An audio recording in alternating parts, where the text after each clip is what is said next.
विधानसभेच्या निवडणुका अगदी तोंडावर येऊन ठेपल्या आहेत।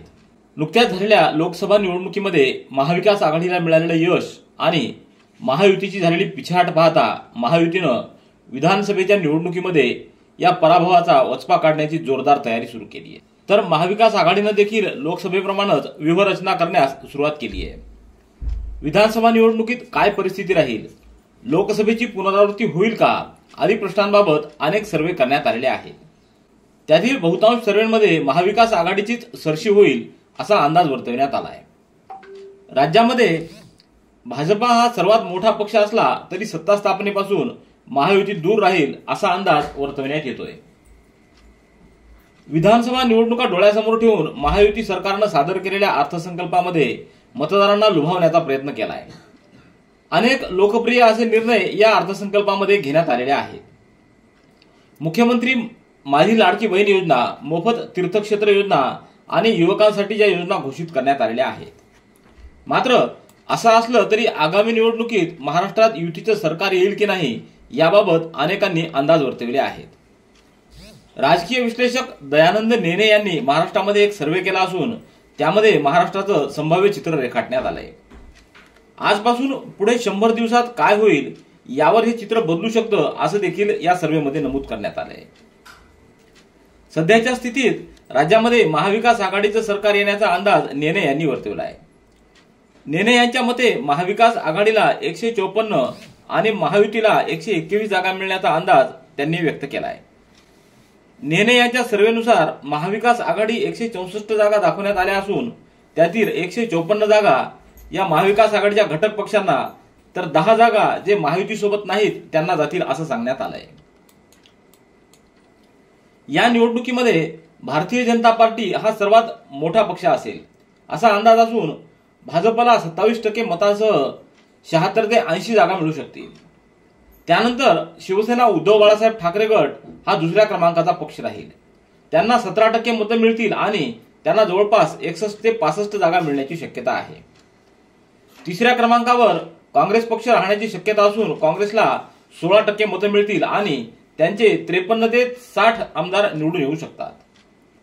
चौथ्या क्रमांकावर राष्ट्रवादी काँग्रेस पक्ष शरद पवार गट असून त्यांना 15% मतं मिळतील, त्यांचे जवळपास 50 ते 55 आमदार निवडून येतील।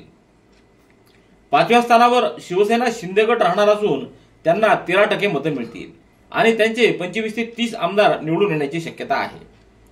त्यानंतर 6व्या क्रमांकावर राष्ट्रवादी अजित पवार गट असून त्यांना 8 ते 9% मतं मिळतील आणि त्यांचं 19 ते 21 आमदार निवडून येण्याची शक्यता आहे। राज ठाकरे यांच्या मनसेला 4% मतं मिळतील आणि त्यांचे 3 ते 5 आमदार निवडून येऊ शकतील। तर वंचित बहुजन आघाडीला 2% मतं मिळतील आणि त्यांचे 2 ते 3 आमदार येऊ शकतील। बहुजन विकास आघाडीचे देखील 2 ते 3 आमदार आणि प्रहार जनशक्ती पक्षाचे देखील 2 ते 3 आमदार येऊ शकतील असा आमचा अंदाज आहे। आता पाहूया नेने यांनी वर्तवलेला जिल्हानिहाय अंदाज। या अंदाजानुसार महाविकास आघाडीला 164 तर महायुतीला 121 जागा मिळतील असा अंदाज त्यांनी वर्तवलेला आहे। नंदुरबार जिल्ह्यात एकूण 4 जागांपैकी महाविकास आघाडीला 3 आणि महायुतीला 1 जागा मिळेल।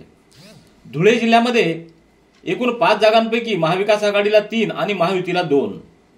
जळगाव जिल्ह्यात एकूण 11 जागांपैकी महाविकास आघाडीला 4 आणि महायुतीला 7 जागा मिळतील। बुलढाणा जिल्ह्यात 7 जागांपैकी 6 जागा महाविकास आघाडी आणि 1 जागेवर महायुती विजयी होईल। अकोला जिल्ह्यामध्ये 5 जागा असून त्या 5 पैकी 5ही जागा महाविकास आघाडीला जाण्याची शक्यता आहे। वाशिम जिल्ह्यात 3 जागा असून या 3ही जागा महाविकास आघाडीला जातील।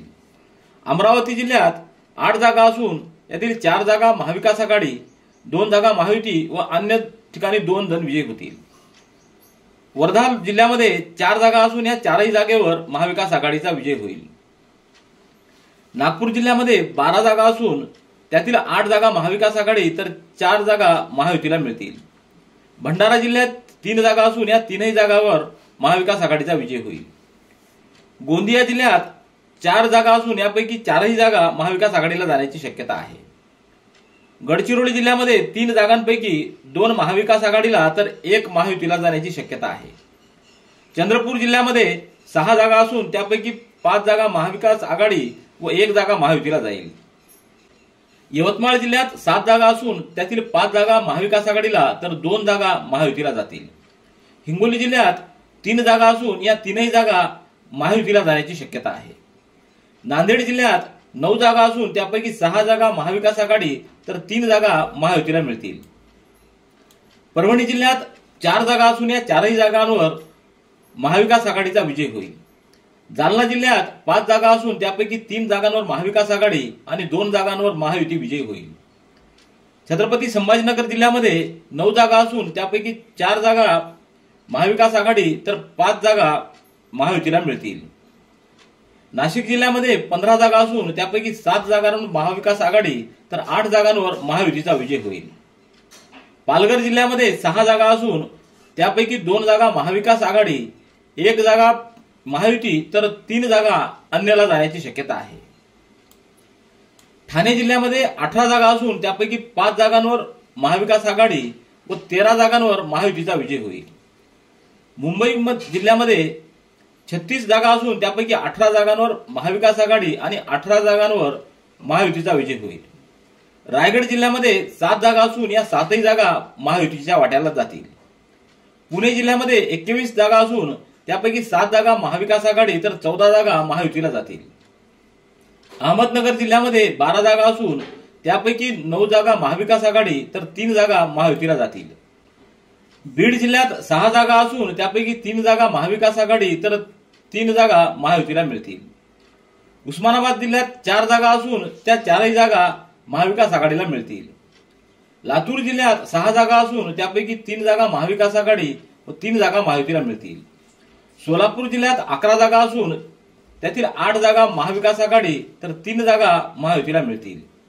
सांगली जिल्ह्यामध्ये 8 जागा आहेत त्यापैकी 4 जागा महाविकास आघाडी तर 4 जागांवर महायुती विजयी होईल. सातारा जिल्ह्यामध्ये 8 जागा असून 4 जागा महाविकास आघाडी व 4 जागा महायुतीला मिळतील. सिंधुदुर्ग जिल्ह्यात 3 जागा असून या 3ही जागा महाविकास आघाडीला मिळतील. रत्नागिरी जिल्ह्यात 5 जागा असून त्यातील 2 जागा महाविकास आघाडीला तर 3 जागा महायुतीला मिळतील. कोल्हापूर जिल्ह्यात 10 जागा असून त्यापैकी 7 जागा महाविकास आघाडी तर 3 जागा महायुतीला मिळतील.